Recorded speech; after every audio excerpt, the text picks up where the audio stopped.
Hey, what's up guys, it's Renaldo here. So this video is going to focus on how Sars have now set their sights on their next target to collect as much money for the government as possible. And they are, drumroll please, social media influencers. That's right. That is their next big target. You know, they said it's low-hanging fruit. It's they didn't say this, but it's easy to intimidate these people into paying tax. And don't get me wrong.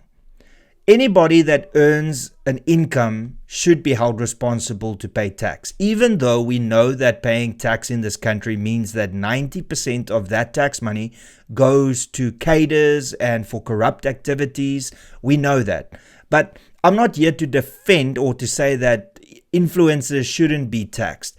But I just find it so ironic that SARS would rather go after influencers and write all these articles and get mainstream media involved to talk about how they're coming for influencers when there are quite a number of other industries or, sectors that they can go after, but they refuse to do it because they know that, they're going to get a bit more resistance from these entities. But before I show you these entities and sectors, let's just see what SARS has to say. Alright, SARS targets social media influencers as part of tax crackdown. That's right. Revenue Service says free perks must also be declared as income with over 500 billion rand in unpaid taxes at stake. Now that is not for influencers. 500 billion is the total amount.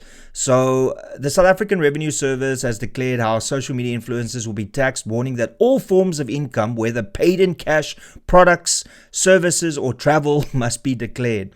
SARS said influencers have now been added to its taxpayer segmentation model alongside the gig economy and government entities. Citizens working as social influencers are encouraged to declare income earned from brand collaborations, sponsored content, and affiliate marketing, whether they have been paid in cash, products, or services, the agency said.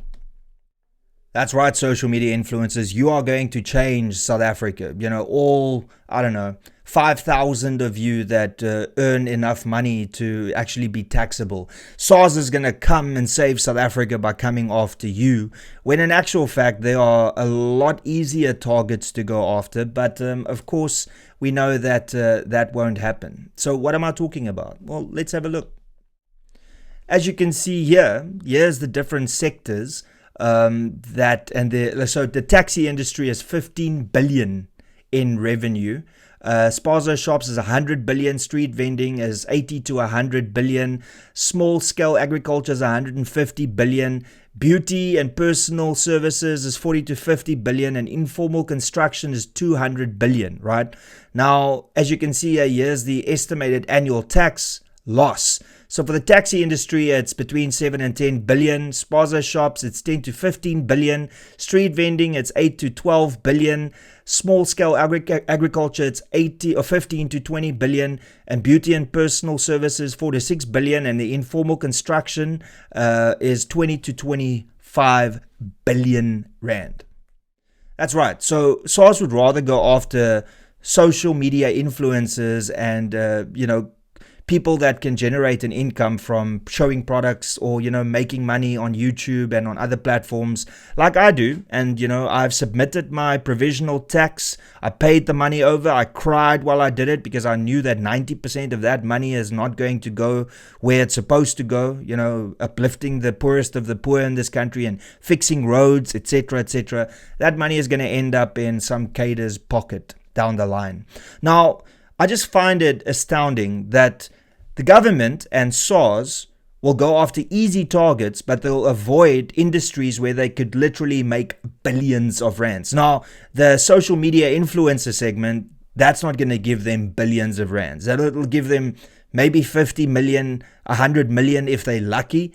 But they avoid the taxi industry, the informal construction industry, street vending, spaza shops, like I've listed. If you just add all of those up, that could easily add, and I'm looking here, to roughly about 100 billion rand that they can fill if they just went after them and threatened them in the same way that they're threatening social media influencers. And then, of course, there's also politicians. You know, the members of parliament, the ministers, the deputy ministers, the councillors, the members of provincial legislature. We've seen time and time again how these people live in multi-million rand houses. I'm talking about 10, 20, 30 million rand upwards. And then if you look at the salary that they're earning and you're going, how can you afford this? Then they don't have the answers. But SARS aren't going after politicians. SARS isn't going after the taxi industry. It's not going after spaza shops or informal construction. No, they'd rather go after the easy targets because they know that these people will end up paying. What will happen if SARS goes to the taxi industry? What will happen if SARS goes to the spaza shops and to the informal construction sector, etc., etc.? They will get their asses handed to them. And even though it is illegal, that is still what would happen. So SARS is turning a blind eye to these sectors that could easily get them 100 billion rand because they don't want to have conflict. They'd rather go to people that they know would say yes and amen and scare them into paying money because of a fear of a lawsuit or criminal charges being brought against them. Because we know, like white collar crime in South Africa, that gets the longest prison sentences. I mean, you can kill somebody and you can get 15 years.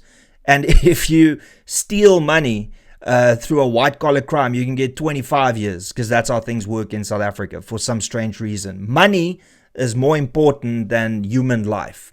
So I just have a massive problem with the fact that SARS, out of everybody that they can target, they're going after the smallest money pot, you know, where they're going to get 50 million if they're lucky, maybe 100 million if they are really lucky. But all the sectors that can give them 100 billion rand, they're not interested in that. That's just the contradiction that's going on here. Why don't you man up and actually start going after these sectors that are actually laughing at you? Because everybody knows that the taxi industry can bring in billions of rands in tax, but you just avoid doing it. Why? Why do you avoid going after these industries that you can make billions, hundreds of billions of rands off of? And instead of going after them, you go after the easy targets because that's just the way South Africa works. You know, like let's leave the big criminals to continue to do what they do, and let's go after these poor innocent social media content creators that are just trying to earn a living. Let's go after them and threaten them. Once again, everybody needs to pay their due. They need to pay their tax. We all know the money is wasted and 90% of it goes to the wrong people. But ultimately, I'm not here to say, hey, don't go after social media influencers. Of course, everybody must pay. But you've got so many sectors that don't pay a cent and they can easily bring in hundreds of billions of rands, but you don't want to touch that. At what point do you think people should respect you when you can't even do the honorable thing? Ultimately, you have so much money out there that you can easily get access to if you just had the balls to do it. But instead of doing that, you'll go after the easy targets because, hey, it's only the people that are actually hardworking and want to earn an honest living in South Africa that gets targeted, whilst the vast majority of people that do illegal things and trade illegally and knowing that they're doing tax avoidance, they are the ones that consistently get away with it. That's the double standards in South Africa. And that's pretty much all I got to say. Thank you so much for tuning in. Please be sure to smash that like button, share this video far and wide, and don't forget to subscribe to this channel. And if you enjoy my content and you'd like to support me, then you can do so by becoming a member. That'll be greatly appreciated. And that's pretty much all I got to say. Till later. Cheers and peace out.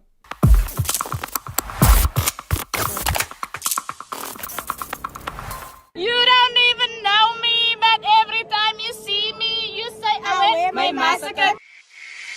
You don't even know me, but every time you see me, you say, I wear my massacre. I wear my massacre. You don't even know me, but every time you see me, you say, I wear my massacre. I wear my massacre.